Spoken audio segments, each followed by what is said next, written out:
All right, I did it. I did it. Looks like we are live. Hello, hello, hello, everyone. Uh, I just ran here from another meeting. Um, Luckily, I had prepped a series of things before we started, so it seems like I am okay, which makes me happy. I am double checking everything just to make sure. How are you? Happy Friday. Happy Friday, everyone. Hopefully, you had a wonderful week. I have no idea. Hold on a second. I'm moving some stuff around, just making sure that everything is good. I want to say that I have my trusty tea with me, but there's only half because, again, I just ran in from a meeting over in our historic capital here in Damanhur. And so it's older cold tea, but that's okay. That's okay. That's okay. It's just what happens. So I have been thinking so much about what exactly to do. Let me rephrase that. You know that it's been probably a few months that I have been, to a certain extent, struggling a little bit with how to restructure this live stream, how to restructure, plant consciousness commentary. And specifically, this has been happening um, because I already have a lot of live events and they're all inside of the naturally conscious community. And I had started to do this outside and it's pretty technical. And there are just so many papers to go through, and I still haven't found, and I'd love your feedback on this. Hey, Michelle, I'd love your feedback on this on what is it that brings you here? Like, what are because I started reading papers, then I thought, oh, I would summarize papers for you. Then I thought I would do some of the videos and like we could listen to and comment on some of the conferences. And I still haven't found the magic formula. So today we're going to go back a little bit to old school. We're going to go back to when I used to read papers. I went through, actually, before we start, let's run the intro because actually we have an intro and I have a system that allows me to run the intro. At least it should. So let me run the intro. Like, wouldn't that be nice to do? So that I should have queued that up because, well, you know how professional I am with this sometimes. But oh, look, very cool. You actually remember. That's pretty cool. Sorry, it did something neat. Okay, so let's just run the intro for a second, and then we're gonna get into it because I do have some really cool play papers, and I wanna, yeah, I want to. Welcome to Plant Consciousness Commentary. I'm your host, Tigrilla Gardenia, nature-inspired mentor, certified life coach, and the founder of the Naturally Conscious Community. Known as a world ambassador for plant advocacy, I've spent over a decade working closely with plants, sharing their practical wisdom to help you embody the elements of life that nourish your evolution. In these sessions, I explore plant neurobiology, cognition, intelligence, humanities, and the birth of critical plant studies, all through the lens of personal evolution. Together, we'll break down the science to understand the mind of plants and how their wisdom helps us reawaken our own plantness, ultimately living an authentic life as a being of nature.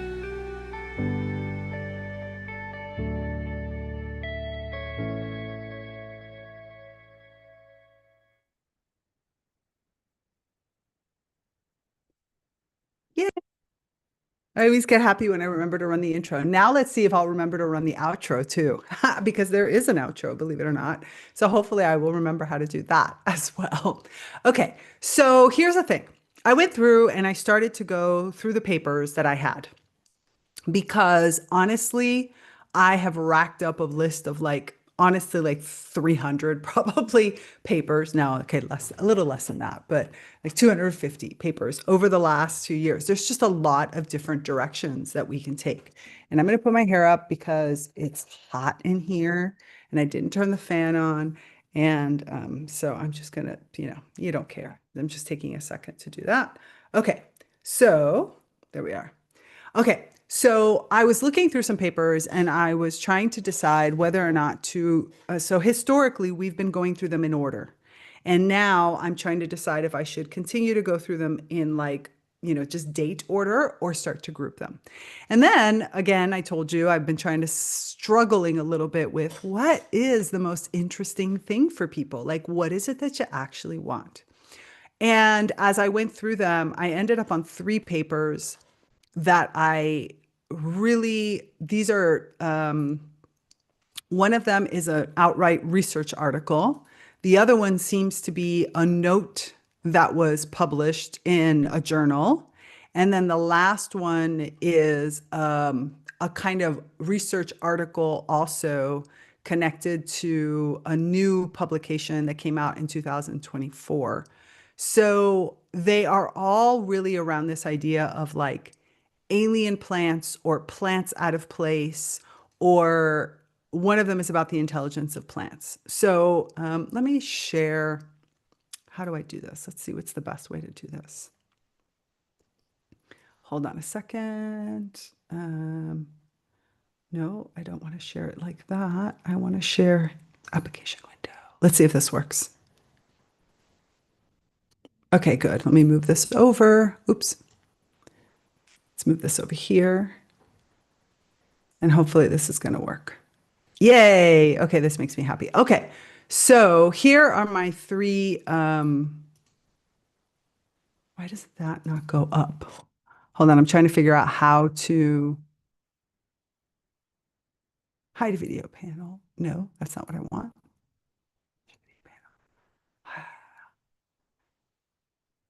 I don't know why that doesn't go away, but it just bothers me. I have this like little toolbar that is blocking a part of what I'm trying to do. Okay, so luckily you don't see anything. So I have these three papers that I am very interested in exploring with you. And like I said, they're all kind of along the lines of how do I get rid of this? Oh, I can just move it. Gosh, how did I not know that? Okay. Sorry, I have multiple screens and it's like not easy to always tell exactly what happens on each screen. So, okay, here's what's happening.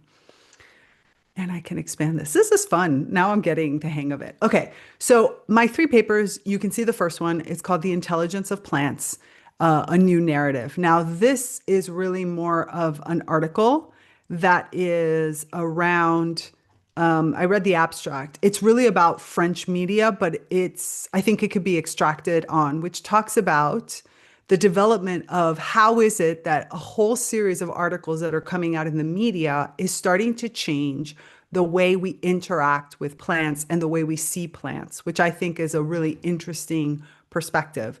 Then the other one is called Plants Out of Place. This is from 2003. And this talks about how the appreciation of weeds unsettles nature in New Zealand. Now, this is talking about kind of the quote unquote negative side, if there is one, but in other words, the downside of the idea that as more people get into relationship with plants and start to see plants, they start to want to form, like support plants wherever they are. But just because a plant is there, such as a wild plant, in particular in a place like New Zealand that has very specific flora, it doesn't necessarily mean it's a good thing. So in other words, as people have more appreciation and don't want to get rid of certain kinds of plants, the negative side of that is the fact that what happens when you now are encouraging people to have non-native and actually maybe invasive plants. That's what I believe this is about, how this is going to come across. And then the other one instead is kind of similar. This one's in Finland, and it's about alien plants, practices, and representations. And so what happens again when you start to form relationship with plants that are alien, so non-native. Now, remember, we have to kind of specify that there is a difference between non-native plants and invasive plants. A non-native plant can be invasive, but not all invasives are just because they're non. No, wait, hold on. a non-native plant can be invasive, but a non-native plant can also not be invasive. So they're kind of like two separate things. I don't think we'll have time to go through all three of them, but this is kind of been my thinking as I was going through the papers, because again, I wanted to find some papers that had, since it's been a while since we've actually done papers, some of them that I was looking at were like really interesting, but super technical. So it would be better if I broke them down. And some of them were more like niche. Like there's one about plants in cinema that's really interesting, but it's very geeky, like language of people who are in the cinema business, like in the film business. And so yeah, it comes across dry, even though it could be a super interesting paper. So I felt like these instead had a good mix of what we currently experience with plants and topics that we can pick on. I'm not exactly sure which one to start with, so I think what I'm going to do is start with the plants out of place one in New Zealand, although it might be a little bit longer. Hold on, let me see. I'm trying to see how long it is. It's not always easy to tell from the way that they're set up. Oh, no, it's not that bad because it has a lot of citations on the bottom, which is good. Okay, and let me move this over here because I don't need that there. And let me see if I can. It's funny when I hover over where I'm doing my own video, it asks me if I want to subscribe. I'm like, why would I want to subscribe to my own? I mean, I am subscribed. It's mine. Like, of course I'm subscribed. But I just found that really kind of funny at like how it's asking me if I want to subscribe to my own thing. Okay, so let me move this into a place where I can see it a little bit better. And I'm going to move this over there. I'm starting to get the hang of this. Like the whole moving over to a different platform has been good for me. It's much better. All right, and now I can see chats. I can see my window where I'm doing this. Ooh, yeah. I feel good. I feel good. All right. So this is an article, like this is a research article. So this is usually like some sort of commentary that a person wants to make on this topic. They probably have some experience, but it's not exactly a research project. It's not like they went off and created a research project in tour around this. So, plants out of place, how appreciation of weeds unsettles nature in New Zealand. So, the abstract here, as we always start, this is somebody who's coming at it from a sustainability perspective. Remember, we always talk about what is the perspective that the person is coming from. And so, being in the Center for Sustainability, they're looking at that from there, as opposed to if they were in any of the cognitive sciences, which was another area of topics that but I really need to just dive into that first because they were talking about really in-depth pieces of cognitive science. But anyways, in the perspective of what we're looking at here, we want to make sure that we understand the motivation that this person has. So this is a person who's looking at it from a sustainability point of view. And as we all know, sustainability does not always translate to recognition of plants as persons, as, you know, it's oftentimes plants as resources and such. And that's something that we need to keep an eye out. Oh, look, I just want to show you how cool it is. I have a bunch of new books because the authors that I've been interviewing for ReConnect with Plant Wisdom, the podcast, have actually been sending me their books. Look how cool this cover is. Herbs for the Apocalypse. And this is going to come out next week on the podcast. So on Sunday, 24 August, we will be talking with Sarah Russo, the author of Herbs for the Apocalypse. And this is a very, very cool graphic novel. That's what it's called, graphic novel. Yeah, super, super cool. So in the interview, I talk about how you can get there. So there's only a few left of the actual book, but she does sell them, which hopefully this will encourage her to create another production of them. All right, plants out of place. Abstract. Weeds are known as plants out of place. I don't know about that. We call them wild plants. Why plants out of place? Plants you don't know what their uses are. Plants that are unappreciated. Unappreciated plants. I think we should call weeds unappreciated plants. What do you think? I like that name. Unappreciated plants. Weeds are known as unappreciated plants, but how do we come to understand what belongs in place and what does not? Organisms that thrive beyond our boundaries of control threaten life that is in place or nature. I'm going to already disagree with the word nature there, but I'm going to explain to you why. As a threat to life and nature, are weeds really a threat to nature? Weeds are transformed into objects of hate and elimination. I agree that they are transformed, but are they actually a threat? Anyway, exploring the collective hate of weeds helps to untangle the effective dimensions of colonization. Okay, now we're going in the right direction. Using the story of the blackberry in Dunedin, both through its settler history and contemporary relationships with urban foragers, this paper describes how weeds have become powerful, effective objects. Okay, now you're starting to end up in a place that I think I could be interested in. I wanted to say, because I found that this was really interesting. Hold on. Hold on. I'm still setting up my screen. I've told you I'm not very good at how. Oh, no, I don't want that. I accidentally opened something that I don't know how to close. Okay, there it is. Sorry about that. Okay, so something that's interesting is I'm listening to, I believe it's called The Cosmic Serpent by Jeremy Narby. Narby, is that his name? And I'm really enjoying, like, I'm listening to the audiobook.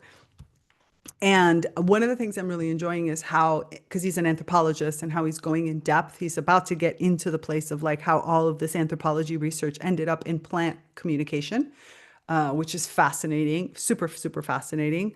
Now I know why we had included it as part of the list. We hadn't included it as part of the list of the Plant Wisdom Book Club, but I'm definitely going to be adding it onto the reading list because it's just a really great book. Anyways, the point I was trying to make was he was talking about how we continue to talk about like conservation of species and stuff.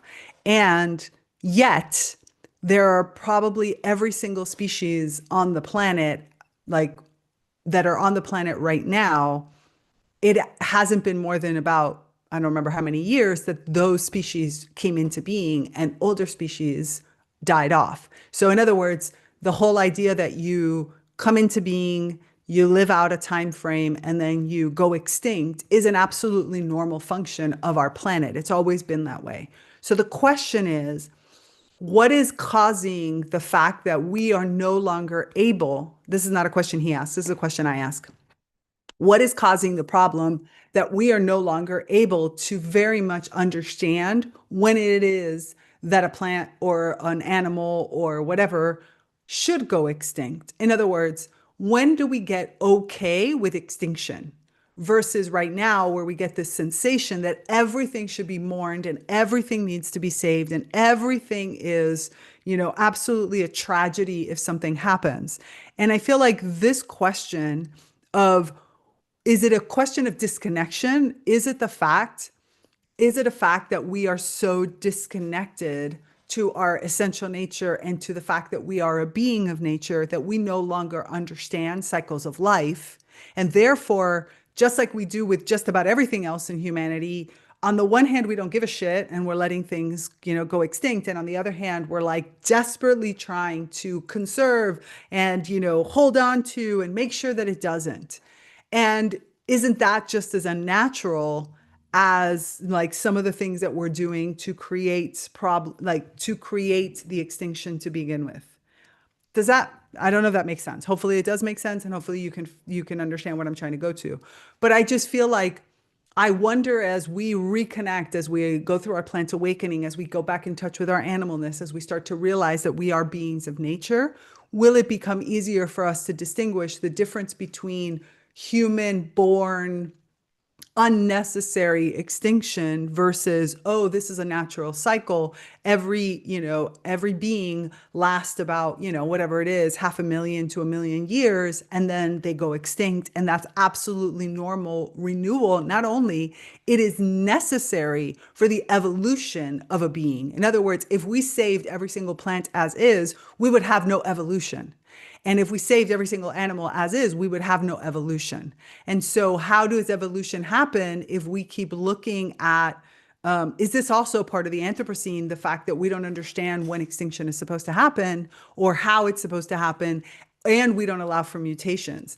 Lots of different things. I know it's a little bit confuddled and confoodled right now, but that's the way my mind is processes. I kind of have to feel it into my body and I experience it and I try to express it in simple words and I fail. But the concept is like twirling around in there in my head, and I do feel like I'm getting closer to an understanding inside of myself, somewhat, maybe. Yeah, I think Michelle's puts it right in the comments where she says when we get overthinking, we're in control of everything. I think that's exactly it. Like not only are we not in control of everything, but we're also not that important in the grand scheme of things. And so we do have functions. And so how do we re-embody those functions and at the same time realize that, we're just one speck and therefore it's not that important in some ways. It's a really interesting question. Okay, let's go back to this.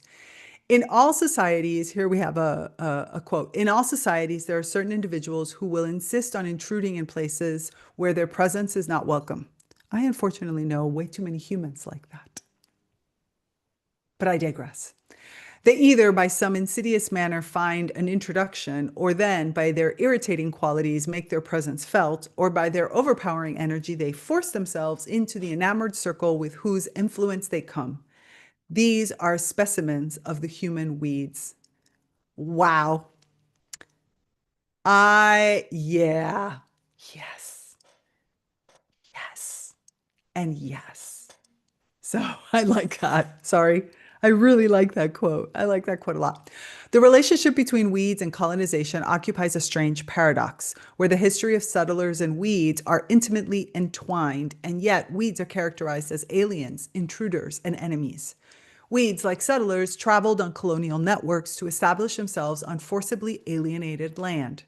This shared history is intentionally ignored in favor of a narrative that creates hatred towards the uncontrolled agency of weedy plants. And that really is that sentence alone, the creates hatred towards the uncontrolled agency of weedy plants is so important because as I go deeper into this rabbit hole of weeds, I did a lot of research on weeds and wild plants when I did the Spirit Wild Plant quiz, which if you haven't taken, head over to my website. You'll see it there. You can go into the resource section and you'll find it. The Spirit Wild Plant quiz matches you with a spirit wild plant, a weed that wants to work with you in this moment.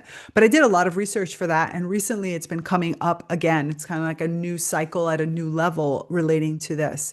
And so much is also in the book that we're reading for the Plant Wisdom Book Club. If Women Rose Rooted,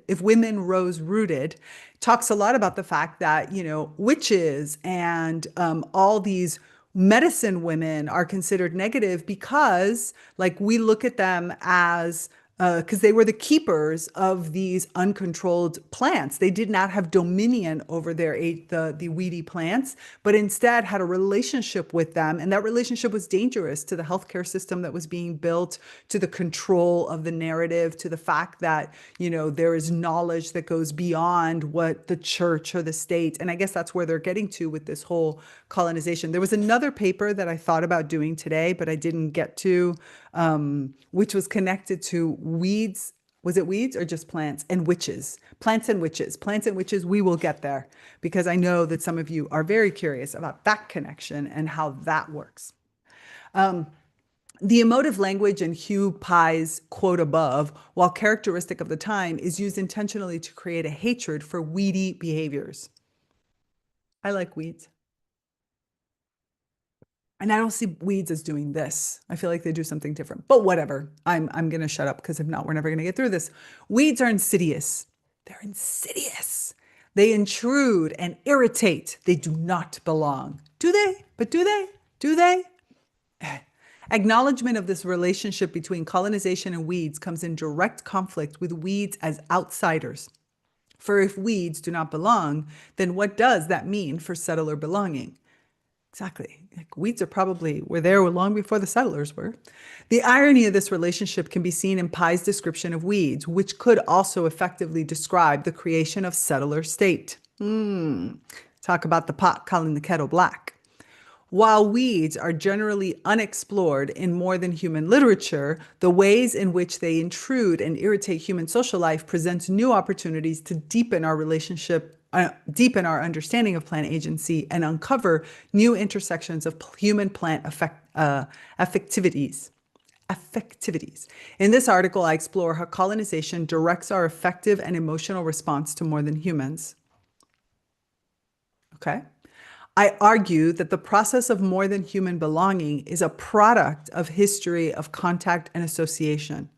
The historical process of colonization has created an emotional and embodied association with hate towards weeds that help to reiterate the settler environmental order. So what is it that, like, in weeds, they see themselves too much? Is this what we're trying to say? It's like, oh, I am too much in there, and therefore I do not want to do this because I do not want to be weed. Is that what it is? Like, is it just too close? Does it hit too close to home? Huh. Weeds create discomfort through their ability to disrupt order, both in aesthetics and productivity. Fair. This emotional inquiry poses two questions. Why is the collective response to weeds often one of hate and rejection? Do you really have to ask that? Like, isn't that just common knowledge? You cannot control, therefore, hate and rejection. If you cannot be controlled, hate and rejection. Control or hate and rejection. And how do these feelings of hate and guilt, where did we get to guilt? Who has guilt? Work to perpetuate a colonial order of the environment? Control, control, control. Belonging and also eliminating knowledge from the people. So kind of stupefaction or ignorance building. Kind of. I would say that that's probably the way I would think of it. Belonging as a geographical concept has been understood in a diversity of ways. As a force, belonging can be productive, creating communities and intimate understandings of the self. Just as important as these creative capacities is the reductive potential of the absence of belonging, creating disconnection and exclusion. Belonging is strongly related to place and could be described as being in place. Belonging is strongly related to place and could be described as being in place. Okay, I can see that. However, places are made up of more than just human interaction. Belonging to a place, as Wright describes, is a collection of performance actively created through the practice of a wide range of human and more than human agents, including animals, places, emotions, things, and flows. Why are plants not on that list? Animals, places, emotions, things, and flows. Humans? Humans? Anywhere? Inclusion of the more than human in understanding belonging is important for a simple reason that, as Barad points out, matter matters. Seeing the more than human role in belonging extends this post-humanistic thought that the social cannot be understood in terms of human agency alone. Western ontology has broken the world into the human and non-human, or nature and culture. More than human geography and related approaches. Okay, wait, hold on. Western ontology has broken the world into human and non-human, or nature and culture.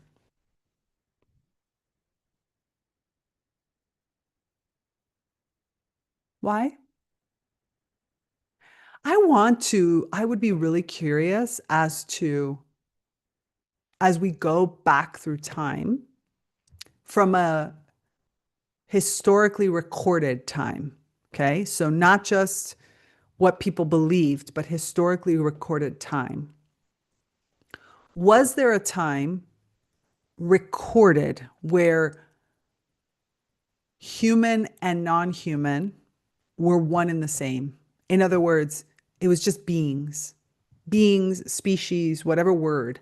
I really want to understand. So in Dom and Her, we talk a lot about the reunification of the three mother worlds. It's one of the big projects of being a Dom and Herian, in the sense that Dom and Her has a series of missions that we are carrying out for humanity. All major spiritual, even religious to a certain extent, groups really do probably have their own, we each have our own philosophy and worldview where we understand what is the missions that we have taken on for the collective.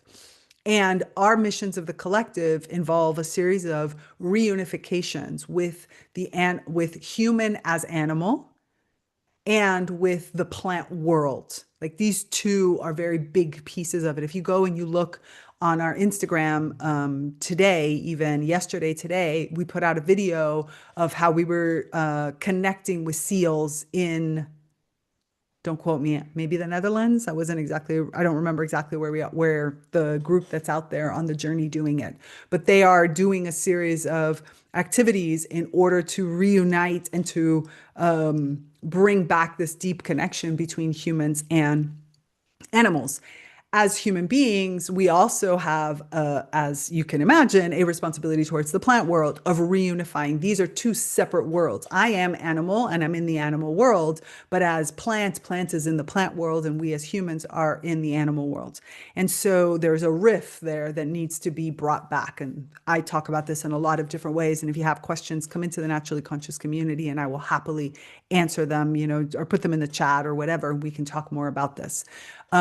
But one thing to keep in mind is that the plant world in particular, we need this reunification to happen. And one of the ways that we're carrying out that mission is through a project called the Orienting of the Trees. And the Orienting of the Trees is really about a specific action with using spiritual technology that we take on in order to bring back online the massive network that is the plant network that in conjunction with humans. So in other words, we're asking the plants through this orienting of the trees and we're working with trees as antennas and as like representatives and older representatives of the overall plant world. We ask you, in part of this process is a mutual recognition that I am ready and I want to reorient you back into, like, I want to bring back this orientation between humans and plants, and I want you to reactivate your network, your entire network, in a way that I, as human, can come into contact with. In other words, as a representative of humanity, I'm asking you to do this because humanity is ready as an overall. I know it doesn't seem so. But to plug back in so that the animal and the plant world can reconnect. And to date, we have oriented 163 million trees. Just to give you an idea of, like, we've been doing this project for a while. We have people that are doing it all over the world. It's something you can participate in. And again, if you have questions, just put it into the comments or come into the Naturally Conscious community and ask me. I mean, I love talking about the orienting of the trees and, of course, all the work that we do to reconnect humans and plants. So, what was I saying about this? The reason I was saying this is because we know that at some point these worlds got separated out. We know that the human and the animal world, the human animal world, and the plant world and the world of the nature spirits, which is the third world, have all been separated out. And that's why we can't really connect in the ways that you would expect. That's the reason why we don't feel ourselves. And we have this original trauma as the disconnection from nature and my which got deeper over time, because even though I was disconnected, I was still I'm still an animal. So therefore, it took more time than just that simple disconnection for me as a human being to separate myself out from the rest of nature. So my question is, once we started recording information, like literally kind of recording it in some sort of ontological way, and we started to build out the epistemology of the way that we see the world and these aspects, was there ever a time in recorded history that we were united? Or was it always the way it says here, human, non-human, nature, and culture? As if culture isn't just nature, right? It's all the same. Anyways, if you know this, if you're an anthropologist, if you're a historian, I would love, because I don't have that data, I don't have that information, and I am super curious as to whether or not that is the case. My little rant for a second. Hopefully useful. Okay. Let me get some.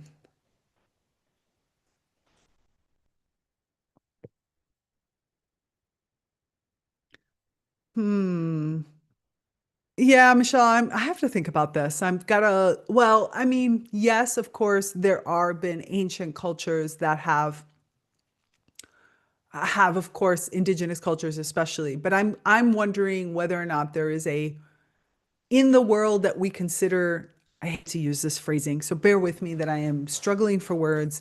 in what we call the sciences, is there ever a time when science saw us united? Kind of like in the I guess maybe the best premise I can use is when we think about humanity relating to the way we did science as alchemy. And so, therefore, we had a much more connected and much more almost mystical and magical view of the world. So, there was a thing where we were more holistic in our view, then that got separated out and we went into mechanistic sciences. I guess what I'm trying to figure out is in that world, once the and pardon me for using air quotes, sciences come into being, is there ever a time or ever a grouping? We've seen spots of it, right? Because when we looked at the book on Chase Mimosa, that we went through the history of kind of like plant psychology, we did see we already see in Greek times a some connection, like from Plato, and lots of separation when it comes to Aristotle. So there was already at that point, which I would say is probably some of the births of the modern sciences, already separation. Was it as far as this, where you have the world broken into human and non-human? But I guess the answer I just answered myself because Aristotle already broke up the human and the more than human world. So I guess the answer is just yes, like the sciences form and come into being already with that. That makes me sad, but it makes sense. But it still makes me sad. All right, I'm going to keep going because if not, we're never going to get through all of this. More than human which, but again, if you have answers, please put them in the comments or come to the Naturally Conscious community. Everything is in the description, just naturallyconsciouscommunity.com. Trust me, you're going to love it in there. There's just so much going on. More than human geography and related approaches attempt to bring this dichotomy back together, relearning how our worlds are created, are a created are created. I think that A is not supposed to be there. Created through a continual process of multi-species collaboration. Exactly. This mode of thinking brings us closer to indigenous ontologies, sometimes too close. Ooh, I guess I'm going to go have to look at that citation, where belonging and collective subjectivities are intimately entangled with place. Understanding, so see, even here, the only kind of collaboration or when it gets recognized is always indigenous ontologies. And I'm just wondering if there are non-indigenous ontologies or like that also recognize it. That's my question. Understanding belonging in this way suggests that it is more slippery than it might initially appear. While the feeling of belonging is recognizable, the parts that participate in this sensation vary for different people. Ahmed explores the complex connections between emotion, belonging, and place, and the ways in which they are political, social, and personal. She uses affect theory to understand how things come together to formulate feelings such as belonging, exclusion, or hate. These sensations are now restricted to individual bodies, but are relations between bodies, which can draw them together or push them apart. This queer interpretation of affect, hold on, we've got a footnote. Let's see what the footnote is because that's an interesting. Where did you put the footnotes? Hello? Footnotes? Footnotes are usually on the same page. Is the footnote linked so that maybe I can find it? Why is the footnote? It's maybe a link. Yeah, it's a link. Okay. Footnote. Footnote 1. How did I not see? Oh, because it's way down there. Footnote is on the end notes because it's not a footnote, it's an end note. What's the difference between a footnote and an end note? This queer reading of affect intentionally blurs the lines between emotion and affect while also recognizing that there are important distinctions. Affect cannot be observed directly, but can be understood through the emotions it creates when it moves through our bodies. As we often experience affect as emotion, it is a more accessible way of understanding and using the theory. Hopefully that made sense to you. So we're talking about affect in feeling it. Okay, I kind of got what you were trying to say. Ooh, you also. All right, where are we? Back up, back up, back up. My God, we're still on the second page only. I need to hustle my bustle, which includes the work of Anne Vetkovich, Eve Kosofsky Segwick, and others. shows that emotion has creative potential. Of course it does. Of course, emotion has creative potential. I wonder why they call this a queer interpretation. I mean, I have my understandings of like queer ecology to, let me think about it.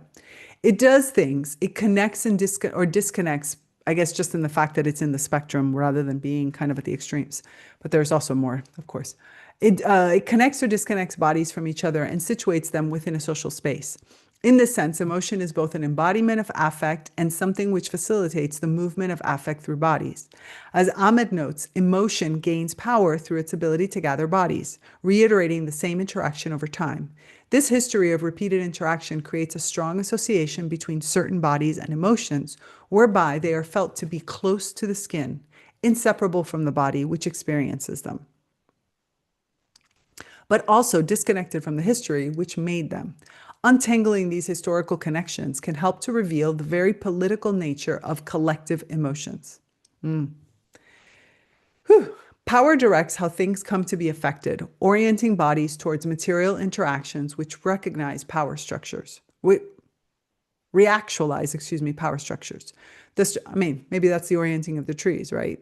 Towards this network of plants and reactualizes their power structure. That would make sense.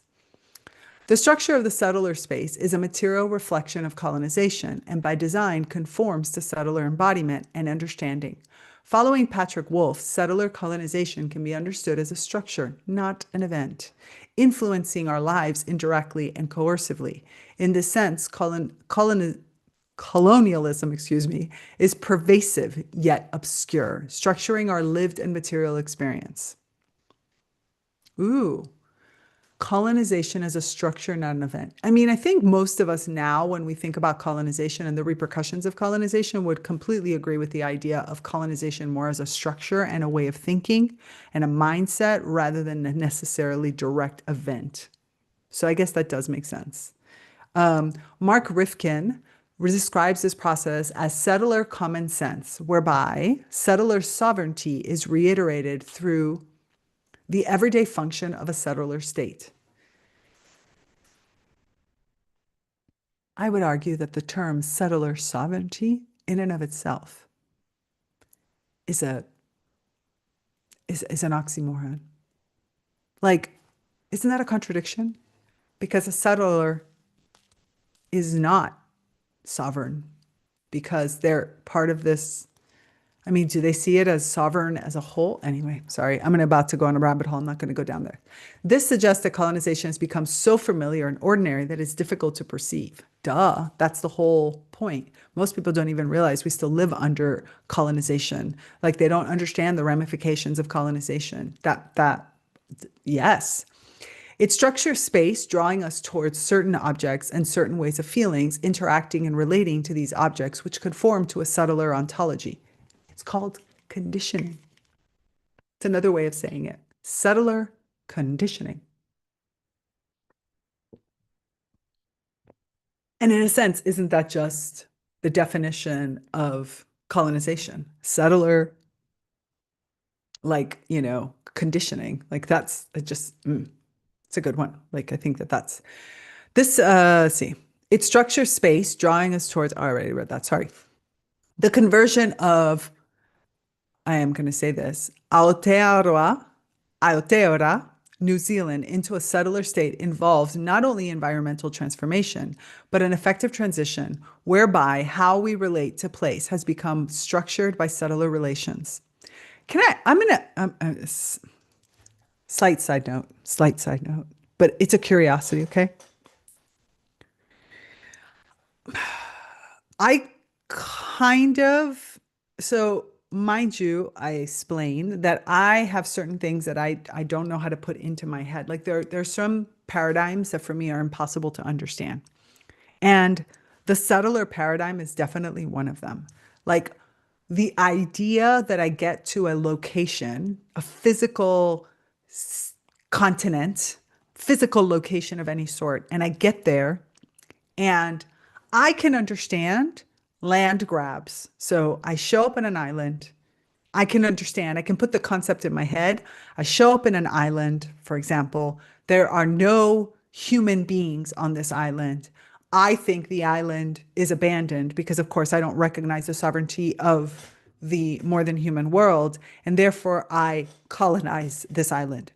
That paradigm, whether I agree with it, don't agree with it, blah, blah, blah, blah, blah, doesn't matter. I see it, okay, in my head. I do not, in any which way, shape, or form, understand. I show up at a place and there are human beings living there happily, not human beings that say, hey, we're so happy you're here. We've been missing something and we don't really like the way we live and we'd love to learn from you. But human beings that are living their lives in a place, and somebody comes up and says, no, no, now this is mine. I do not understand this. You might be able to convince me and understand of if for some forsaken reason you tell me that it's not safe, like that I have to come into this land because I have to make it safe. I'm not saying I agree again, but I almost can understand that paradigm. But how do I arrive at a place and see human beings? I don't understand them because they speak another language. I might not even think that they're doing a good job of taking care of this land. It doesn't matter. I do not understand in my head, in my body, does not see the paradigm of why I feel like it's okay for me to take that. I just wanted to put that out there because I literally do not understand that. And I don't even know if I want to understand it, but I mean, in some ways I do. And don't just say, oh, because you think that they're barbarians or you think they're stupid. Even if they are barbarians, right? I already don't even think it's cool that we go into land that has bears and coyotes or mountain lions, as we were just talking about all these animals in the Ice Sprouts community gathering last Wednesday. And I think, oh, I'm just going to go in there and move all those out so that I can build my house. Like I already struggle with that. Like if I had to build a house on new land tomorrow, I don't actually know if I could do it. And I've done some of that here in Dom and Her, like where we've cleared land for things. But and maybe this is already the inching towards that, it's land that we've owned and blah, blah. But I don't think I could go, into a wild area right now and cut down a bunch of trees to build myself a house where I want the house to be.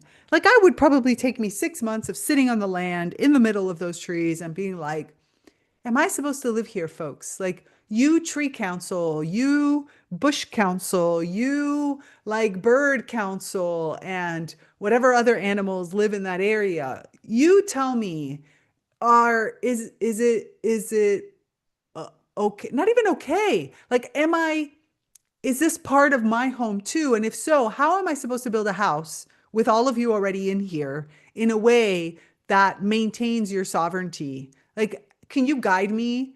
And even tell me no if that's not the way it is. Like, I feel like this is where we have to go. I feel, yeah, I don't understand. Lots of stuff I don't understand. So, just stating that, just letting you know, like my confusion of how I don't understand settler culture. It's just very confusing to me. Boswell describes how the colonization of New Zealand involved the rewriting of settler sensible order on top of existing Maori relations, mapping competing conceptions of what life in place involves. And see what I mean? Like, why? Exploring weeds gives us an opportunity to untangle the ways in which colonization structures our effective experience in ways that extend to the settler body and ontology, and to consider how this determines which organisms belong and do not belong to a place. It's easy. The ones that were there belong. The ones that just arrived could belong if they choose to belong. But, yeah.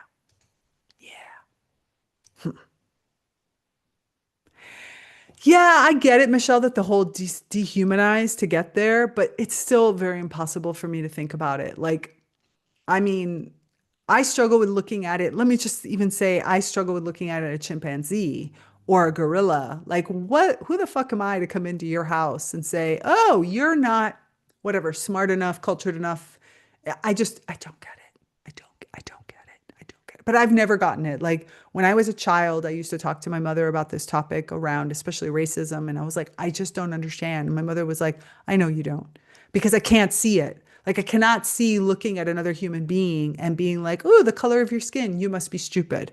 I just, I mean, as a little child, I used to have this conversation with my mother all the time because she knew I didn't get it. And she didn't try to convince me. That's not what I'm trying to say. But I like, see situations or my friends who maybe were darker skinned because, or the fact that my own people, I mean, we're Cuban and we are habitually racist. And I would look at my mother and go, I don't understand. And she's like, I know you can't understand. And that's probably a good thing that you can't understand. So, yeah, whatever. Weeds, by definition, are understood through their lack of belonging as plants out of place. They are wild plants. But how are the boundaries of place set? And how do weeds come to fall outside these boundaries? Weeds are social objects, as Parker describes. No, they're not objects. Weeds are. Oh. The difference between a weed, a flower, and a crop is an epistemological distinction, a matter of perspective, not an ontological or immanent description of some essential feature of the plant itself, key self. Political ecology builds on the evaluation of weeds as a social construction by showing what weeds do and how they rub up against humans in aggravating ways. Provokes their classification as weeds. It's the exact same thing we're talking about, right? Like I call you a weed and therefore I quote unquote deplantize you, which is the equivalent of my dehumanizing, right? I'm just using different words. And then I can do whatever the hell I want to because already being a plant means I can do whatever the hell I want to. But if I call you a weed, then I can do even more because you have no value. Okay, I'm already struggling with this paper and we're not even like a quarter of the way through. Weeds, unlike other plants, are often seen as more agential through their capacity to disrupt social processes, but this capacity is often to their detriment. While other plant agencies often become invisible through their role as resources, weeds are uncooperative and troublesome within current social structures. Oh my goodness, please tell me that you're seeing the same parallel I am seeing. Basically, if you do what we say and become a crop or are pretty like a flower, or you can see your usefulness like a tree, you're okay. But if you are a bit more wild and don't play by our rules and cause trouble by moving into spaces that I want my way, you are a weed and therefore bad. Hence why ecofeminism exists as an entire area of study. Because this shit we've been doing to women for ages, ages, ages, ages. Okay. I'm hoping they're going to get someplace good, but right now I'm just feeding it all into my head. Weeds are often described in terms of their characteristics through phrases such as quick growing vines, prolific seed banks, dense thorns, and wide zone of seed dispersal. But to focus on individual species of weeds is to ignore the role we also play in their success. As Robin states, it is not species, but social biological networks that are invasive. What does that mean? I'm so curious. In New Zealand, there are strong anti-pest discourse, which can be observed institutionally through government legislation and conservation management, but also informally in ordinary pest interactions. Authors who have, do you remember when we did that paper about Australia and like pests and invasive plants? Oh, go back and check that one out. I got to find the date. It was maybe last year. It was really good. It was super, super interesting as to just how much they categorize things as like not wanted, do not come here. Mm. Mm. So, okay. Authors who have discussed the pest eradication in New Zealand have described how the politics surrounding the hate of pest species, environmentalism, and New Zealand nationalism have become so interwoven that they have become indistinguishable. And this goes back to my original discussion at the very, very, very beginning of this, which is some species come and go, and therefore how do we distinguish between the species that would have, and some, regardless of humans, take humans out of the equation for a second, but would have made their way into the island of New Zealand anyway, through wind dispersal, through through floating seeds. For example, when I was in Antigua, was it Antigua or St. Lucia? I think it was one of the two, Antigua or St. Lucia, I can't remember which island. There is a gorgeous 1,000-year-old baobab tree that just made its way from Africa. In other words, they believe that this tree, that this beautiful seed, which is buoyant, in other words, it floats, floated across the ocean and then landed in the island in the Caribbean, excuse me, and then took root. So how do humans living in New Zealand, Maori or not, distinguish between people who bring weeds versus weeds that naturally would have arrived? Do they even distinguish it, or do they just weed everything or list everything as bad? Pest, bad, you're out. Holmes writes that nature is not revealed as political. Politics is played out in the guise of ecology. The prevailing environmental discourse of Aotearoa, Aotearoa, Aotearoa, I don't even know how to pronounce it. If somebody knows, let me know. New Zealand transforms political values into scientific facts. True, true that. Conflating political beliefs with scientific facts creates a dogma around hating pests and weeds that is difficult to penetrate, and critiques of invasive species are easily dismissed as science denialism. As will be shown in this article, the pest discourse in New Zealand even extends to personal encounters with weeds, where hate appears to be the most congruent response. Such interactions suggest a historical association between hate and pest, which I argue was established in early colonization. That part of it makes sense, man. That makes sense. Like, if you are invasive to my country and if I don't understand your origins, and you colonized me in the past, I'm going to hate you. I understand this. That water just bounced back inside of my water bottle and ended up splashing me.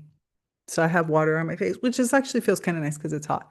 Hate towards weeds and pests draws New Zealanders together and creates a sense of belonging. As Ahmed states, together we hate, and this hate is what makes us together. Yuck. Yuck. Can't you have a really nice worldview that brings you together that's like based on kumbaya and love? I don't know. This hate also obscures the origins of how weeds came to be here, a common contradiction in the enactment of settler states. This is what Stephen Turner calls colonial being, a mode of being in a place which is discontinuous with its past. To explore these issues, I present the genealogy of the blackberry in New Zealand. I examine the institutions, laws, management practices, and scientific assumptions which formulate a narrative of weed exclusion both contemporarily and historically. Oh, I was just realizing blackberries. I was like, oh, oh, oh. That's a complex one. Complex. Thorny. To provide intimate and emotional texture to the narrative, I also include stories of blackberry harvesting from contemporary foragers in Dunedin. I can't say the other word. I'm not going to butcher it. These stories emerging from my doctoral research, presenting an alternative to the collective hate for weeds, illustrating moments of care and appreciation for weedy plants that goes beyond their role as resources. The relationship with weeds was complex. However, and these moments of appreciation were often met with guilt, suggesting that admiration of weeds was mediated by collective hate for them. There's where the guilt comes in. Okay, now we're starting to understand better. That's where the gate comes in. Ew, really interesting. Such relationships suggest a strong hegemonic power which motivates this emotional response. I just realized that I should be able to, uh-oh, I just discovered something. No, I want a different color. These moments of, ooh, no, that's not what I wanted. Undo that. Can I undo that? Clear. Oh, sorry. I'm just realizing that I want a highlighter. That's what I'm looking for. Highlighter. Can I highlight? Look, folks, I can start to highlight things. How did I not know I could do this? Okay, that's an important phrase right there. Now we know where the guilt thing is coming from. Okay, sorry. Can I not? Oops. Ugh, but now it won't let me go away. Okay. Oh, but my highlight stays on the page. Bad. Okay. I guess it didn't work. I thought it could work, but it didn't. Urban foraging. Urban foraging presents a view of urban landscape as vibrant, more than human environment, capable of supporting life. Foraging can be broadly understood as the intentional human collective of wild materials. No, the intentional human collection of wild materials for provisional purposes. In Dunedin, this meant searching for and gathering materials for craft, medicine, and food that could be found within the city urban and peri-urban spaces. In this context, foraging was not undertaken for survival. Resource collection appeared to facilitate forager subjectivities as people came to understand themselves and their place within the landscape. So I have this really interesting thing about recently. It's one of my I'm going to share with you just very quickly, and then I'm going to get back to it because there's a lot still to go. One of my challenges that I'm having as I'm watching, as I'm scrolling through Instagram, for example, and I'm seeing all these people doing all these, beautiful things like dyeing clothing and stuff using plants, but specifically maybe non-functional art. Let's just call it that for right now, like just art where you go and you cut down plants in order for you to create art. And I have to say, I'm in one of those phases where I'm struggling. Like, I don't know how I'm supposed to feel. Supposed to, it's even the wrong word. I don't know how I feel about it. Like, there are times when I see something and I say, oh, I understand. Maybe it's because of the way the person is. This is the same thing that I experience when I take my students to go look at to plant shows where you can tell by the relationship that the grower, for example, has with the actual plants, whether or not there is a relationship that's happening there versus whether it's plant as commodity. And I feel like some of these people who do nature art are still just exploiting plants. And I'm struggling a lot with this because, of course, I also buy pencils and clothing and stuff. So it's not like I can be all snooty and say I'm better than you because I'm not. I'm not. But this whole thing of just using plants is really getting to me, not because the plant is being used, because as, for example, Sharon Blackie says, and sorry, Robin Wall Kimmerer says, plants have this relationship with humans and therefore plants, expect that that's the way the body is made up. And we talk about this often, how bodies of plants are different and modular. And so it's okay and such. But there's got to be some level of respect, not, oh, I want to create a pretty picture and I want to call it nature art. So I'm just going to go out and I'm going to, I don't know, like cut down cut the branches off and the flowers off and, all these different to make petal art. And it's just like, is that really respectful either? I don't know. You tell me. I'm what you think of this. Okay, where am I? I'm here. What just happened? Oh, I was checking my stream to see something because it just keeps saying preparing live stream. Why are you preparing live stream? Preparing. Anyways, okay. The urban foraging environment encompassed many overlapping practices, including the deep historical connections of Maori and Mainga Kai, but also modern Pakeha, hopefully I said that right, histories, and more recent introductions. The stories reported here have emerged from 14 participatory interviews with local foragers at the collection sites. The interviews were combined with archival research, news articles, scientific literature, and Southern Maori histories to create a genealogy of resources gathering and land-based relationships in Otepoti and the surrounding areas. During the interviews, foragers and I would walk through the site and they would share their knowledge with me, showing me places, resources, and the associations they had made with them. Maybe I guess now we're going to answer the question. Foragers came from a diversity of backgrounds and the majority being Pakeka and Maori, but they were also immigrants to New Zealand from the United States, Switzerland, Germany, and Japan. Some people brought foraging knowledge with them to New Zealand, while others learned harvesting practices after arriving. For all who practiced foraging, it was about connecting to the land, to family, and ancestry. The process of becoming acquainted with the environment helped to invoke a feeling of belonging, as if recognizing one's surrounding as a forager helped a person to understand their place within it. I'm still not understanding the connection to the actual beings that are giving their lives when you forage. It's maybe it's there. I'm just a little nitpicky for this one. You know me, that's my job. I'm supposed to be nitpicky about this. A feeling of belonging to place formed through foraging interactions with more than humans. Okay, now we're getting closer, including both the objects being gathered, and then you lost me again. Not objects, the beings that gave their life. Beings that gave their lives. Why is this so hard? Why is it so hard? Being gathered and the materials which made up the urban space. Much of the plant life in urban environments are weeds or plants not intentionally grown by humans. As found by other foraging research, foragers in Otepoti developed intimate connections with weeds and began to appreciate beyond their resource function. Yes, we have success. Success we have. Blackberries emerged as a reoccurring theme in both contemporary foraging narratives and historical archives. Hold on a second. I need to see something just because I'm looking at the time and I want to understand. Where are we? Three, then there's 2 pages, 3 pages, 4 pages, 5 pages. Okay. I'm going to have to chitty chatty a little less and go through it a little bit more. Although I might skip some pieces, maybe because time. The genealogy of blackberries and associated bramble are useful devices for exploring. I have this thing in the middle here that I don't know how to get rid of. Why are you there? Anyway,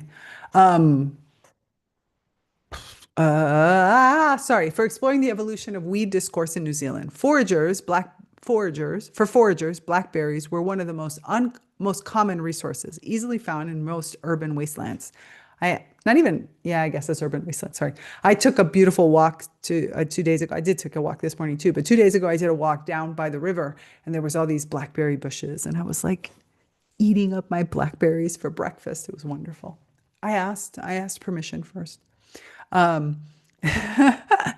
The blackberry, hold on, there's another footnote. Does that have a link? Yes, it does. It's an end note, excuse me. I use the term wasteland here to describe under-maintained areas of urban landscape. Fair enough. Ooh, let's bring this back. A little too big. Now, of course, I lost my place completely. We were on 3, right? There we go. The blackberry's proliferation was in part what made it an accessible resource and weed. And will be discussed later, blackberries become one of the first plants to be designated a noxious weed. If I tell you the story about when I bought my first house and how I spent months trying to cut down the blackberries that had invaded what should have been a garden patch, oof, that was harsh.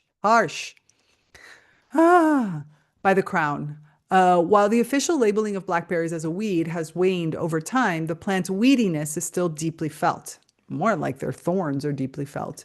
The narrative of blackberries exemplifies the strong emotive dimension of colonial discourse. Plants such as blackberries become recognizable as weeds, not by their inclusion on an official pest list, but by their behavior, particularly their refusal to be contained within the settler order. Man, blackberries don't like to be contained anywhere.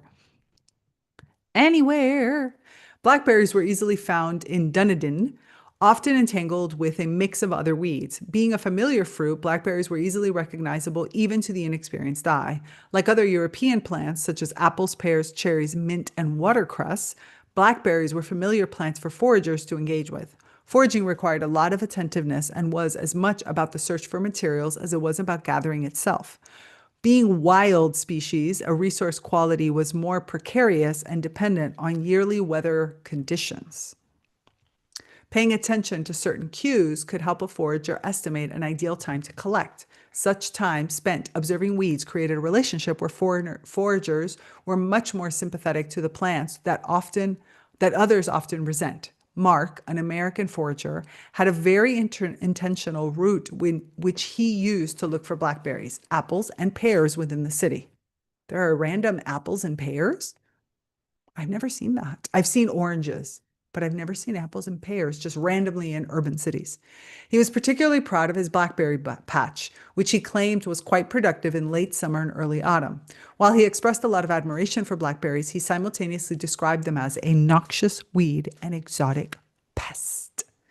And this little area here is just filthy. Filthy. Not a term I would have ever used thinking about plants with blackberries. I mean, blackberries are the classic New Zealand noxious weed. It is classified as an exotic pest. They would dearly love to get rid of it, but thankfully, there are patches of it that grow, and it's quite a tough plant. It's tough to kill. So people hate them, but thank God that they're here. What Mark described here is important to understanding how plants come to be prescribed as weeds. The qualities which make blackberries tough make them both a pest and productive forageable plant. Characteristics such as hardiness are valued in the horticulture context, but when plants overflow these boundaries, these same characteristics are demonized. How we recognize and respond to the bodies of more than human creates a feeling of belonging with and othering. Some more than humans fit well with our understanding and experience of place. And this typically includes those plants which could be considered domesticated or naturalized. Controlled, controlled, controlled, controlled. Weeds or pests, on the other hand, are seen as interlopers that are characterized by their capacity not to belong. As Hedda Al describes, if a seed sprouts and a plant grows to maturity, it is tolerant of the conditions. If it survives and reproduces, it is fit. Plants assemble themselves amongst and in the thick of things. How then can this tree, or indeed any plant life, become, how can any plant life becoming through relations, and any plant life becoming through relations, exchanging gases with the atmosphere, feeding and sheltering inhabitants, rooted firmly in the ground, be out of place? Fit, but not fitting? Exactly. Exactly. Outside of garden borders, blackberries are able to roam unencumbered, entering a new category alongside other thorny vines, the bramble. This characterization blends weediness and wildness as blackberries become overgrown thorny barriers and prickly entanglements. Blackberries have the ability to root where their stem tips touch the ground, and the stems grow, they become quite long and begin to arch downwards. And when the plant touches soil, it produces a stolon or runner from which new roots grow. Mark described this overflowing capacity. So all along to here is blackberries, and sometimes it looks like Christmas because the blackberries, they grow and they grow very fast, and the vines will snake all along the ground and it will kind of be buried. And when you lift up the branch and there's just berries everywhere, it's like you've hit the mother lode. Blackberries thrive in Dunedin, and patches such as Mark's would be filled with vines overhanging one another, creating a bush-like effect. Their arching and entangled branches are covered with an armature of prickles, which can make them unpleasant to encounter. That is true. That is true. These qualities, which provide Mark and other foragers with such bounty, also create a plant that is tough to kill. This prompts us to question, how can something that is so lively also be the target of elimination? Other work on urban animal pests describes how an organism becomes more pest-like, the better it is at surviving in an urban environment. Through this, we understand that urban spaces are not more than human spaces. As Holmes writes, rather than evidence of life within the city, pests and vermin become evidence of non-life or lack of life. Huh, that is so true. We called it a wasteland because it was under-maintained. But, hey, Michelle, you have a feral pear tree up the street? Where the heck did well, but see, you probably have pear trees that people have planted, and so a feral one kind of comes across. How the heck does this happen in New Zealand? Like, curiosity. Anyway, just a curiosity. I hadn't thought about that we consider places that have like rats and mice and lots of weeds a wasteland as if nothing grows there. And yet, why are we not seeing what does grow there? Rather than, let's see, paradoxically, a pest's ability to live invalidates its capacity to be seen as alive. Ooh, that's another great line. Taking away a being's animacy allows it to be killed without guilt or impunity. Okay, now I have to see what that end note is. End note 4. I'm referring here to Agamben's Homo sacer and his concept of bare life. Holm uses this concept to explore the pest's status of the possum. Oh, of the possum in New Zealand. Sorry, the possum. The possum.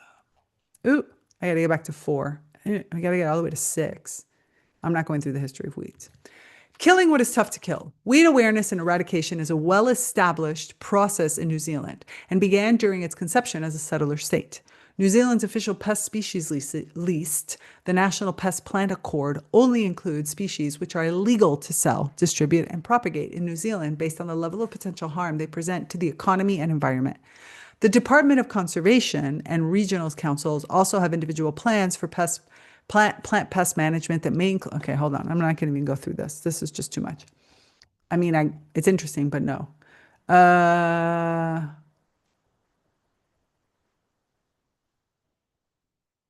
No, no.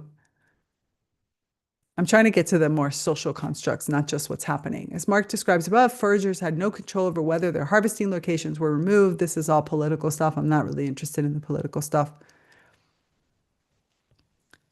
Let's see. No, yeah, they're not safe places to have. Okay. I don't want to talk about weed busters. Ugh, they're talking about soil and history of weeds, discourse settler origins. This is what I want. Weeds and their management have always been entangled in the colonization of New Zealand. The agricultural transformation of the landscape was based in colonial land accumulation and Maori land alienation. Boo. The process of colonization entangles not only human and cultural genocide, but also the great biological transformation of the past millennium. Weeds are therefore more than an unintended consequence of settlement, but are an inseparable part of the establishment of the established settler structure, as Argelese and March state. Weeds, as categorization used to describe and order nature, reflect a particular construction of the environment, bringing further consequences to environmental governance. Thus, weeds and their history in New Zealand help formulate how we understand and manage the environment. Following land clearing and plant introduction, the expansion of weed in New Zealand appeared more dramatic and immediate in comparison to other settler states. European weeds, as escaped garden plants or unintended vectors in pasture seed, were seen as hardier species than native varieties, and this evolutionary superiority justified their expansion. Conversely, the same tenacity also proved challenging for settlers who lost crops or saw diminished productivity due to weeds. See, it's all about what happens to you. It's not about what's good for the land. It's not what's good for the place. It's what's good for my pocketbook. So frustrating. So frustrating. This is why in the non-chili conscious community, we have so many discussions about like, what direction do we actually want to take things? Because honestly, do we even know? Like, do we really have a clear understanding of what, like, do we really know what it would look like in order to have, a good relationship with land that's not just based on crop money, what's good for me type of perspective, like mutualism, shared. I don't know. It just feels okay. Um, wait, where am I? There. As a farm for the British Empire, the productivity of New Zealand's crops and later stock were integral for the success and growth of the imperial network of European colonies, providing the fuel for the Industrial Revolution. Weeds were a threat to this precarious system, and thus managing them became an important priority for the Crown. In a noxious attempt at biosecurity, the Crown initiated the Noxious Weed Act in 1900. The Crown. Not Maori crown. No, no. Settler crowns. British crown. Ugh, so frustrating. The act classified three key species, including the classic noxious weed, blackberry, as well as the California thistle, poor Californian thistle, and sweetbriar.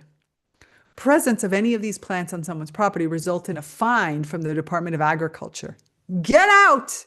You must kill. Isn't that like mandated killing? Okay, I know I'm extreme in the way I say things, but isn't it? With few land inspectors and inconsistent fines, however, the act was ineffective. Implementing fines for blackberries was particularly tricky because many settlers grew them as garden or horticultural plants. Legislation of weeds proved ineffective and was quite often a nuisance for early settlers.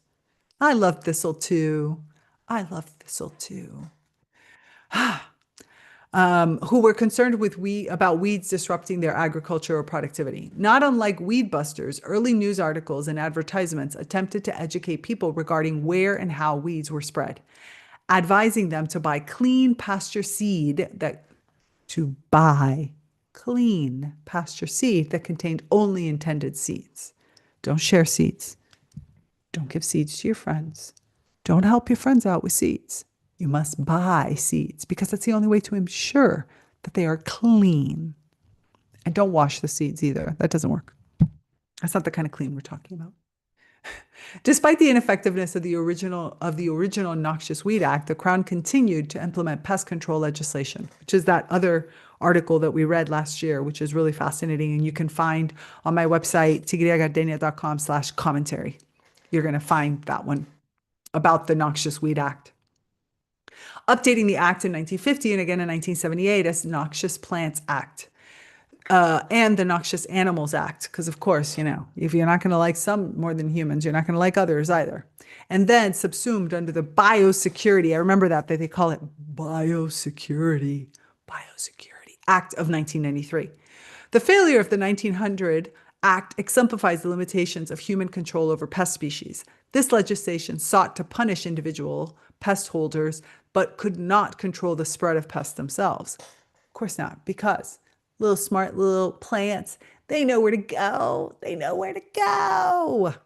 The dispersal of seeds or even growth of root systems which allow weeds to spread are not easily observable. It is typically only once a plant is established and ubiquitous that we recognize its presence. Not only that, man, when it comes to blackberries, I remember pulling out blackberries that were like this thick and thorns like that big. I mean, you do not have a way to grab into them. I contemplated getting goats. I really wanted to get goats, honestly, but today I would have gotten goats with the knowledge I have, with everything I have. I would have just got goats. The dispersal of seeds or even growth root systems, the ability to elude human awareness is in part why introduced plant and weeds are feared. We cannot anticipate how plants will behave in a new environment. We cannot contain their movement. Even our best attempts are limited, and this lack of control creates collective anxiety. The boundaries that we create, whether legislative or physical, simulate a sense of control. But as Ahmed notes, boundary formations are bound up with anxiety, not as a sensation that comes organically, but from within an individual or community. But as the effect of this ongoing constitution of the apartness of the individual or community. Ooh, say that again. Boundary formations are bound up with anxiety, not as a sensation that comes organically from within an individual or community, but as the effect of this ongoing constitution or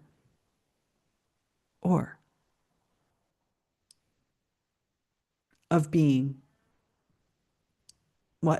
forced upon you, of you being conditioned, instead of constitution, condition of the apartness of the individual of community.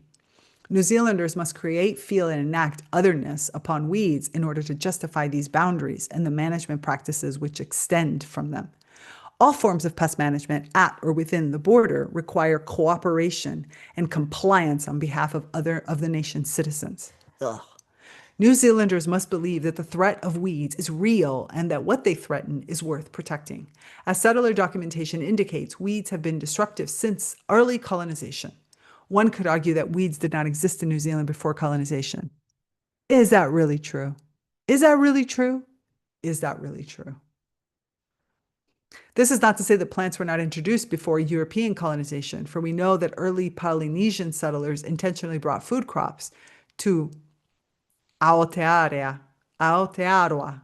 Gosh, that's just going to kill me. Writing of early missionaries, didn't wild plants just arrive anyway? Seriously, didn't wild plants just arrive anyway? Like, what? Hmm. I think at the very top of this, they had to define weeds in a different way.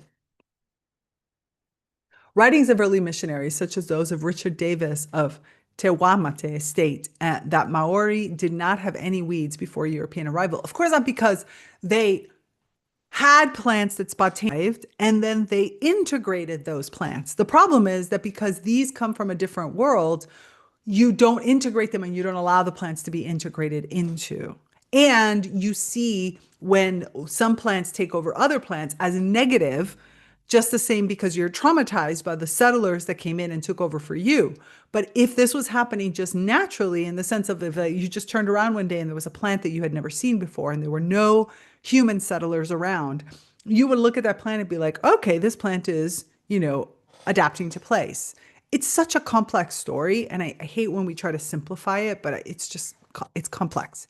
We could assume that this account indicates that Maori did not have any plants which disrupted their horticultural practices. See, here it is, right? Again, but perhaps it also suggests that conceptualizing organisms as pests was not compatible with the ways in which Maori understood the environment. And that's my point. I don't think it's that the plants didn't exist or spontaneous wild plants didn't arrive. I just think that they contemplated them with different eyes because they didn't live through the trauma of settler colonization. I think we cannot take that part out of the equation. It's kind of like our trauma from our disconnection from nature. I argue that the introduction of European weeds was not only an environmental event, but a cultural one. Weeds have been described as having biologically intimate relationships with humans, but this intimacy is a result of historically established associations, which in turn connect the wider Western visions of the environment and nature. And that's the point. It's like you don't have a relationship with this plant, so now the plant becomes the bad guy. And it's like, is it really the plant? Oh, sorry. There's discussion. Excuse me. I just missed that. Conventional historical narratives would describe weeds as the unintended product of settlement, but this relationship is more complex than simply pathways of introduction. Weeds have a strong association with colonization and imperialism, hence why they're called weeds and not just spontaneous plants or plants that have evolved with the land.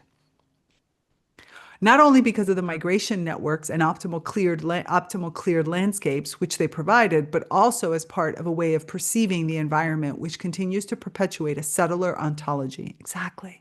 Positioning weeds as villains conveniently avoids a more complex discussion about the processes which facilitated their arrival and growth in New Zealand. Yes.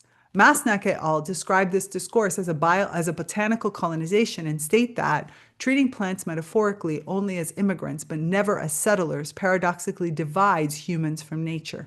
Exactly the same thing that they don't want, because the whole point is that Maori as the indigenous people were connected, not just the Maori and all the other indigenous people of the place.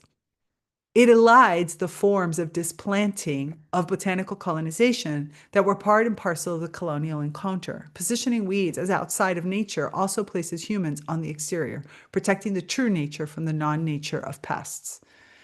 Such a narrative can be found in many conservation efforts, particularly those which are based on the concept of invasion and elimination. Local pest management strategies, such as the spraying of blackberries described by Ore and Kaurangi, point to the potential harms of indiscriminate weed elimination. Pest management, which is based on elimination, leaves no opportunity to understand weeds as positive or productive entities. Yes. Like they don't have a chance to become part of the landscape, to see whether or not they actually really are pests, but instead can have something to give to that environment. Mm, mm, mm, mm, mm. Weeds are by no means always beneficial, and in many contexts in New Zealand, specific species do disrupt ecological functioning. But broad application of weeds as agents of harm ignores interactions in urban spaces where weeds perform important ecological and social functions. The threat caused by weeds is decidedly less clear in urban spaces than in native environments. Urban spaces and native environments. What is a native environment? Is native environment you're talking about where there isn't a built environment? Because even indigenous cultures have always been apart. So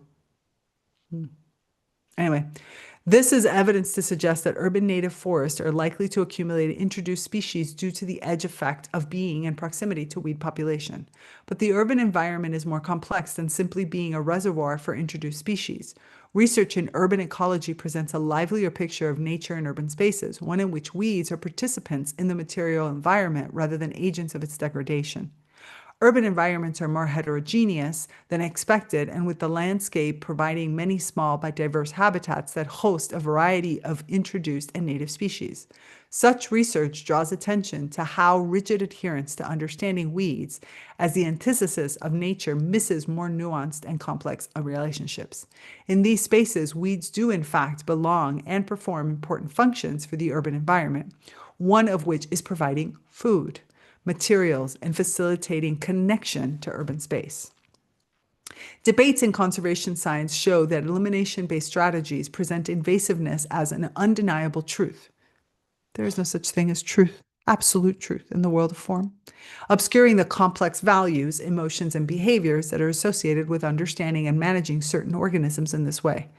Invasion and weediness have become associated with certain organisms because of their inability to be controlled or their unwillingness to die, which is a whole section of this paper that was not explored. And I think it's very important for it to be explored because there are cultural reasons why a settler nation would not want anything that cannot be controlled and is unwilling to die when they want you to die. I feel like this is an important aspect that needs to be discussed a little bit more. Classifying beings as inherently harmful creates a logical fallacy whereby the source of harm must be removed, often before any harm is observed. Being out of place, weeds incite their own removal. Denying their life-creating capacity also removes any guilt which we might feel in reference to their elimination, which is what I'm saying. This is really colonization language that creates these enemies of the state, and therefore you can justify their removal. But isn't that exactly the same attitude that allowed them to show up in another country and kill all of the inhabitants? It really is the same thing. I know people want to distinguish and say, oh no, but this is plants and those are humans. And beings of nature. One being of nature, another being of nature. Like, it just doesn't work that way. A weed's death is then not something to be mourned, but a justified action in the restoration of order. Out of place becomes synonymous with harm, as per the belief that an introduced plant will unbalance the ecosystem simply because it does not belong. And see, it's exactly the same language that they used, most likely, when they removed the native peoples of the land, human peoples of the land. Understanding weeds as a vector of harm justifies hate towards it. Ahmed states that what is so significant in hate stories is precisely the way in which they imagine a subject that is under threat by imagined others whose proximity threatens. In this sense, weeds help to uphold Western concepts of nature. Separating humans from nature results in a vision of nature at its purest when it is untouched by humans. All right, I'm going to say something really quick and then we'll jump back in. Fallacy. Humans, since human existence began, have always been a part of nature, and we have wielded fire. We have moved seeds around like animals do. There is no such thing as untouched nature. It's almost impossible. Maybe just vast ocean, but even so, we've probably crisscrossed that ocean and interacted. The problem is we've lost our function. Similar as to what we're going to talk about in the Reconnect with Plant King workshop on the 30th of August, which is about your shadow.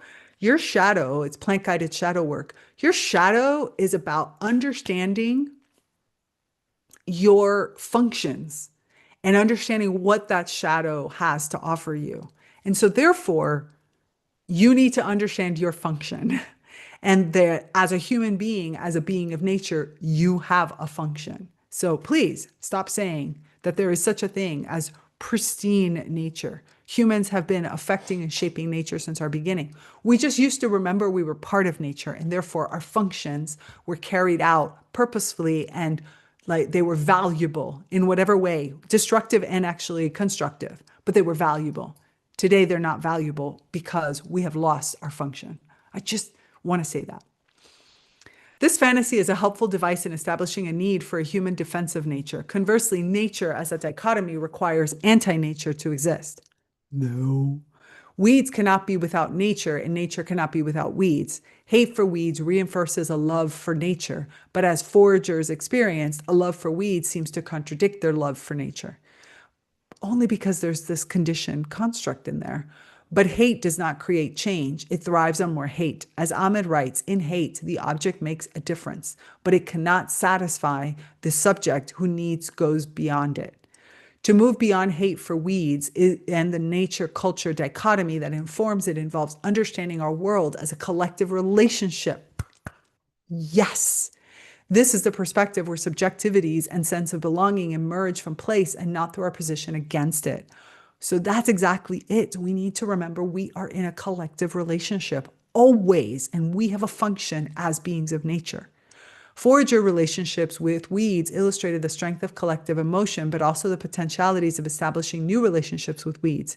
Caring for weeds and appreciation for what they provide draws foragers into the world, what Barron describes as conservation of abundance, a form of consideration and care on multiple levels, from the self and from our own microbiomes to the larger communities and ecosystems and biomes in which we live. It brings together rather than separates different populations of organisms across scales and species. Such an ethos, which is located in care, helps to contradict elimination strategies, which are based in hatred and fear. Conclusion. Understanding weeds and life-producing entities feels unsettling because it contradicts what we know and feel, and what we've been conditioned to believe.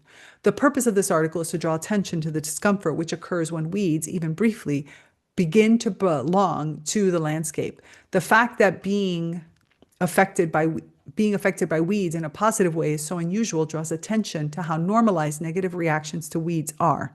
This deviation stands out, but what is most interesting than foraging or other ways of appreciating weeds is the context that surrounds these relationships, which makes them an alternative to begin with.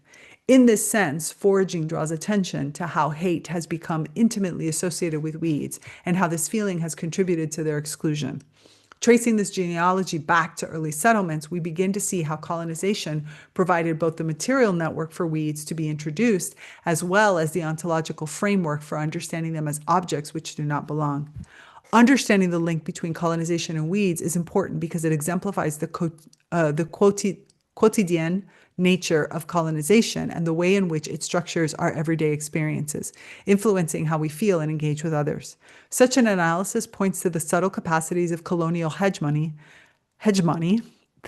including an ordinary feeling which is often overlooked.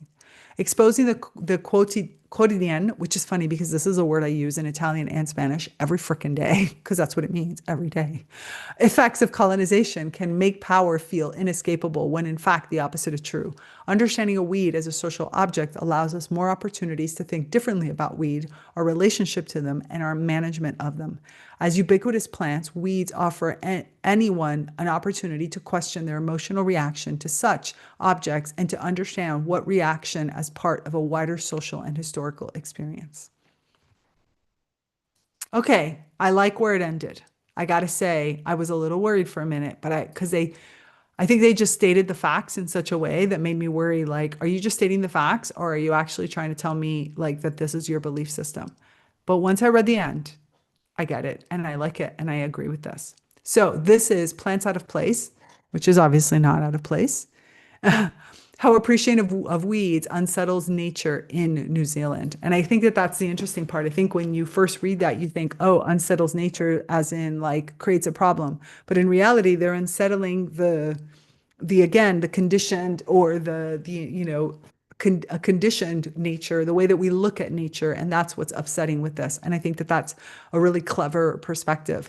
I really liked the way that they broke everything down in this article. I think it is important for us to recognize that many of the constructs around weeds, especially, is this uncontrolledness, and even our concepts what is a natural, pristine environment are very much confused. Do I agree with the settler notion and the fact that so many plants were introduced into countries that probably could cause a lot of harm and accelerated the extinction of some native plants? Absolutely not. Like I do not agree with that at all, as I've already said. But at the same time, I think it's important to recognize that you don't just kill one off just because, that created harm in the past. And that some of these plants might have arrived anyway through other, even more quote unquote natural means. I mean, even just as animals cross across water or, land masses move or other kinds of things happen, that also creates the opportunity for new species to be introduced. Even just evolution itself. Evolution creates and could create spontaneously another instance of this plant. So I think this is a really interesting article, and I'm happy that we started here. I look forward to hearing your feedback. Please, if you have what your thoughts on this, like what do you think about weeds, the appreciation of weeds, and the relationship between the way that weeds are commonly seen among the mainstream as something that's pest and detrimental, when many of us know that this is not actually true at all. They're just very tenacious. And how does this connect to colonization and to the way that we look at the colonized world and as settlers? I do think that this is a kind of a somewhat safer way for many people to explore a topic that is to a certain extent embarrassing or maybe even guilt inducing. I mean, those of us that are, I speak for myself, like I am a colonizer in the sense that my origin is going back farther. Yes, I'm Cuban, but we're Spanish. And so therefore we colonized the island of Cuba and brought a lot of our own freaking harm there. And I do live with a lot of trying to understand what is my role in having this background? Why is it that this is the background that I'm incarnated with? And what is it that I'm supposed to learn? And how am I supposed to act in basis of this? So I think this is really important. And working with plants has allowed me to create kind of the right distance necessary for me to rethink so much of this paradigm. And what if the paradigm am I supposed to shift out of, or what is this paradigm that I'm supposed to change? And how do I look at myself as a colonizer and come to create a different life that's not based on those same pieces? And that I cannot change the past, but I could definitely live different and learn from that past. So I'd love to hear your thoughts. Please remember always to like and subscribe, and to do all those cool things, hit the notification bell, all those cool things that happen on YouTube. And if you're watching this somewhere else, also feel free to send me a comment. You can also, if you want to have these types of discussions deeper, come into the Naturally Conscious community. All the details are in the description. It's just naturallyconsciouscommunity.com. And this is really the premier environment for having, this is the premier ecosystem, this vibrant, ever evolving, spacious community of creative multi-passionates that want to co-create with the natural world. We want to work with plants. We are nature, and we have weekly gatherings and micro challenges and like plant inspired conversations and lessons and classes, and also just, ways for you to observe. There's just a little bit of everything from creativity to the arts to all different parts of it, because we hope that this is going to help spark fresh insights to keep moving forward as to evolve together and co-create with the plant world. So please come on in, have some fun with us, and this is great. So if you've enjoyed it, leave me a comment, hit again, like, subscribe, give me some hearts, whatever it is, just to help other people find this too, because these are not common conversations and it's just hard to find them on a place as busy as YouTube or wherever else that you're watching this. With that, where did I go? Oh, there we are. I lost myself. I actually am going to remember to run the outro today. And no matter what you do, remember to resist the urge to hold back your emerging green billions. Let's run the outro, because I forgot that I even have an outro. We made an outro.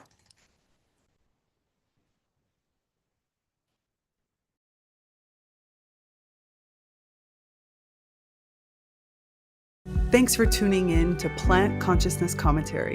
To continue these conversations, join us in the Naturally Conscious Community, your premier online ecosystem for plant reawakening and accelerated evolution and co-creation with other kin.